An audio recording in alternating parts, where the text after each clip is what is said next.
has different, I guess, how do you say, opportunities and whatnot. I mean, but you don't think like someone like, the Marco Artigos, who are considered, which I consider probably one of the best drivers to ever live in the sport. I mean, I remember him talking to him and him telling me stories that he'd get off the dyno all day there at Tony Kart and throw up because, the vibrations and everything, and sitting in this dyno all day, like, would mess him up and he'd want to throw up, and he had to, go home for a couple of days and not come back because he felt sick, I mean, there's a lot of sacrifice. You're not at the top level of motorsports of Formula One where, you only have to worry about your fitness and do press conferences and things like that, which I am sure are very grueling. You're not, I guess the thing is, sometimes being a factory driver, you're almost paid to drive or get to drive for free because you necessarily don't need to be in a go-kart every day to be fast. You can, be out of the go-kart for a month, get back in it within 2 sessions, you're at 100%. Yeah. And that's probably more valuable to them than having to spend, X amount of thousands of dollars for you to go out to the track for 3 days a week to maybe test a few things that they already know and just to keep you fit or keep you sharp. It's a big cost for them. So, I think that's what separates drivers that, maybe you see a lot of drivers that maybe are not in go-karts for a couple months and they're out to lunch, or they're only good if they're testing at the track before, for weeks on end and whatnot. Or you see drivers that maybe having driven for 2-3 months, hop in a go-kart and they're fast right away. And to be honest, I mean, I haven't seen many drivers like that in this day and age. And the only one that I can say personally that I've seen that I've been very impressed with was Matias Ramirez. I mean, naturally, I don't work with every driver. I don't know every driver's story, but I only know the drivers that I personally work with on my team now. And he had not driven a go-kart since Supernats. And we brought him out here to California before the Florida Winter Tour. And, yeah, the first day, maybe the first half a day, he wasn't on pace where he should have been, but by the end of the day, after, 60, 70 laps, he was just as fast as anyone on the track that he'd never seen. And I thought to myself, that's talent. That's, being out of a go-kart for 2 months and not seeing a racetrack and just jumping in on a track that you've never even seen and be on pace within 1 or 2 sessions. That's natural talent, Yeah, and that's what I've always taken away from these big races over the years, with, again, the top talent that just shows up to any track, and you kind of you know where they're going to be by the end of the first official practice day.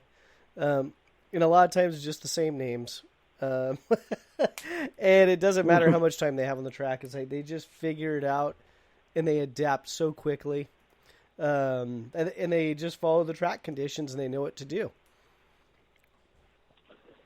Yeah, I mean, you just got to be able to assess the situation and get up to speed quickly. And actually, the last year that I won the Super Nationals, before that race, the last time I had been in a go-kart was the World Championships in September. So I went from the middle of September all the way until November, just working in the factory and then going straight into Vegas, building the go-karts and getting on track. So, and that's what a factory driver needs to be able to do. It's not like it's anything like in their world or in a factory driver's world. That's nothing new. That's nothing like, oh, I'm the only one that's ever been doing it. Everyone's doing it. All the drivers are having to do it. It's not like it's, a hero status. I mean, you're expected to do that. And if you can't, you usually get replaced by somebody else that can. The glamorous life of a pro driver. Yeah. I like I said, I got treated way better when I was driving with PCH and Dave Davies and any American company that I'd driven for. You get treated like royalty, and you actually hear this a lot from the factory drivers when they send you off to places. I've been sent off to Colombia once, and I mean, you're treated like an absolute hero, and anything that you need, and you're like waited on hand and foot. And then when you get back to your real job as a factory driver, I mean, they're like, why haven't you loaded the trailer? Why isn't this done? You got to work 18 hours and then, okay, yeah, go to the track and perform kind of thing.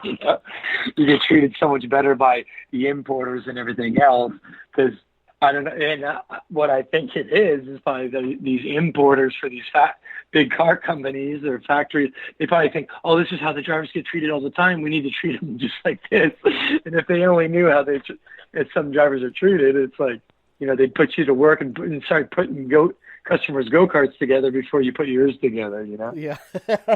Yeah, you mentioned that last week as well when you were, I think you had said you were living at CRG, you were the factory driver for Zanardi, and you were building rental carts.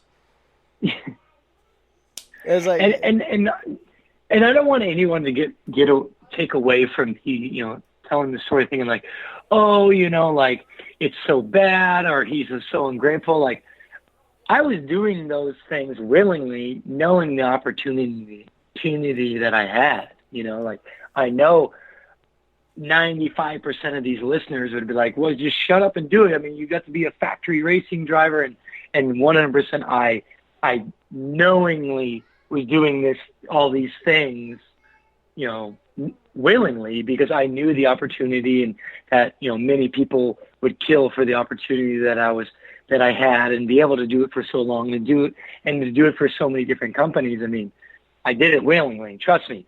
All we're just saying is, being a factory driver is maybe not as glamorous as one may think. Yeah. It's not the private plane with the helmet and you, no, heliport pad dropping you off at the track. No, it's being stuffed in a Volkswagen people carrier 9 deep in the middle and sitting in the middle seat, for a 13-hour drive up to Sweden or something, I mean, it's not that glamorous. But then again, I wouldn't trade those memories for anything, driving cross country or across the European continent, seeing different things, as we all know, road trips are, very like team building in the sense, you kind of learn stories that maybe you got 13 hours, you listen to music, or you tell stories and you learn things about people, and then you're just driving through different countries and seeing different sites and things like that. And granted, we're only on the highways, but I mean, it's pretty cool to be able to experience what I've experienced, even in what one may think, it'd be hell sitting in the middle seat for 13 hours in a van, but you got to take it with a grain of salt, over in Europe and getting to see different things. Absolutely. And that's some of the fond memories I have with, I work with Vince over at the shop, and for those that don't know, Vince Palaio's, he's never told me this. It's everybody else that tells me how big of a badass he was in his serious racing days. Like, he was just a superstar. But he never talks about it, like, himself. Like, if I was that good, I think I'd tell everybody. I'd probably have a tattoo, of on my forehead, like, I'm badass in karting.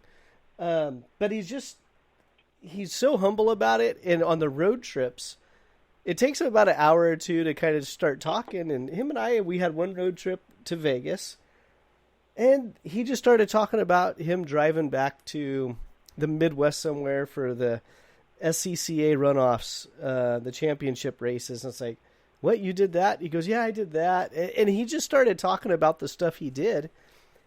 And I never knew that. And I worked with a guy for, at the time, I don't know, 7 or 8 years. Because we just didn't talk about that stuff at the shop. It wasn't until we got on the road. And yeah, no. I completely agree with you. That, I mean, the 13 hours sucks, but it's so many other different memories that you take away from that. No, 100%. And just like the same stories that you said, like I remember there was a mini mechanics that I didn't know used to drive, and then, you used to learn, they used to drive. Wow. I mean, I remember I had one mechanic for one race that I didn't even realize. I knew his first name, but I didn't know his last name, and his name is Giuseppe Palmieri. And I mean, this guy, like, he's in my mechanic, and we're having a good time. And I think this guy really knows what he's doing. He can help me, and he's actually giving me tips on driving. And when you talk to certain people, you're like, this guy actually knows what he's talking about. And then after the whole race, like, he adds me on Facebook, right? I'm like, oh yeah, that's Giuseppe, but I didn't know his last name. I never asked him his last name. And then I started looking, I'm like, holy shit, that's Giuseppe Palmieri. You're like, he's a legend, and never once did that guy hey, when I used to race, I used to do this, I used to do that. I mean, this guy was a legend in the 90s karting, and I'm like, then I felt like an idiot, and I'm like, oh my God, like I would have maybe not treated this guy differently, but I treated everyone with respect. But I'm like, I would have been asking way more questions, or even just wanted to know more about him, because I mean, he just never really said anything, and yeah, and it was like, man, and then I never really saw him again, because he's an Italian, but he lives in France now, and I was just like, man, I had Giuseppe Palmieri as my mechanic, and I didn't even know it. Like, man, this sucks, now it sucks, and now I'm just waiting for the day that I see him again, and I'm gonna straight up tell him, dude, I had no idea, I knew who you were, but I didn't know it was you. You were my mechanic, And it was like, oh my gosh, I had a living legend as my mechanic. That sucks. I didn't even realize it until after. Yeah, I have so many stupid memories like that where I was just oblivious. And especially at the Supernats when we're doing the lease engines, and then people are coming to I don't really pay attention to the European karting scene. And one exact moment like that was when Paulo DeConto came to the trailer to grab his engine, and I thought he was the mechanic. It's like I didn't follow him. I knew the name. It's like, oh yeah, we got a badass renting an engine from us. All right, this might shape up to be a good week for Sweet Tech. And I can't remember the comment I made, but it was basically a mechanic comment, and he just kind of gave me a look like he doesn't know who I am. And it wasn't until after he left and Rainey goes, hey, dumbass, that was Paulo. I was like, oh, okay. But, yeah, I'm sure he won't forget that. I'm telling you, if I was a world champion, it'd be tatted on my forehead. I'm a world champion. I'd be wearing whatever national jacket they get. I'd wear it everywhere. But maybe that's because I'm not a world champion. All right, so we're going to get back to the questions here. Let's see here. So that one was, how many days a week did your dad take you to Dixon? We answered that. Let's see here. From Casey Schur, one of our NorCal buddies, part of the Track Magic Owners Group. Out of all of the classes you have raced, what was your favorite and why? No, KZ. Or KZ1 or whatever you want to, the highest level. That was, obviously, I love the KZ engines, I love the shifters, but it was just the level of driving was so high. And I was so lucky to be in the era of the Ardigos, the Lammers, the Abbas's, the Contos. I'm probably leaving out so many more big names that I was able to race against, day in and day out. And it was, I talked to, I think, Jordan Lennox about it. And obviously that was another huge name that should be mentioned one time. And I was we were sitting there at the World Championships, and it was after the World Championships, because I remember sitting on the grid, and there in the CIKFIA events, they line the go-karts up on the grid, and they have the grid, the umbrella girls, and you're sitting there, and I think it was the Euros and Zanardi, and you're sitting there and you're looking up and down the grid, and you're looking at the guys that you're racing against, and there's not one guy that you say, that guy's shouldn't be here, or that guy's kind of all right. You know, you're just looking at it and